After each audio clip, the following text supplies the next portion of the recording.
guy that was shipwrecked. And he washed up on the beach of an island, and when he came to himself, he sort of shook his head laying there, and when he looked up toward the island, he saw a man running at him yelling, "Hey! Hey!"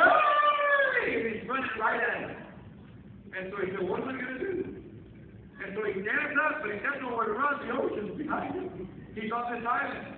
So he just watches the man run right up to him. "Hey!" And the man hugs him and says, "Hey, how you doing? How you doing?" He says, "Were you shipwrecked?" The guy says, "Yeah." He goes, "Me too, 30 years ago."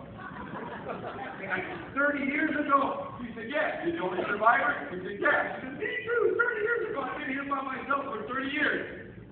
"You've been here 30 years by yourself?" "Yeah, man, I haven't seen anybody in 30 years. You're the first person I've seen." And so the guy's looking down behind him, seeing the structures, the buildings on the island, and he says, "You're the only person here? What are all these structures?" He says, "Man, that's my town. You got to live somewhere." The guy says, "Oh, well, what's that?" He goes, "That's my house, dude. I've been here 30 years. He said, "Oh, well, what's that?" He goes, "That's my church. You got to go to church." He said, "Well, that's your church. And what's that?" He goes, "Oh, that's the church I used to go to."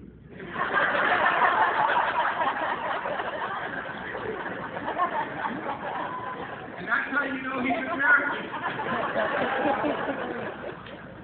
Listen, if you want to grow, you have to stay planted.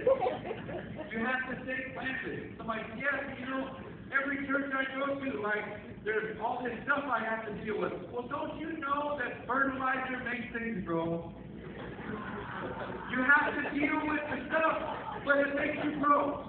Listen, and there is no perfect church.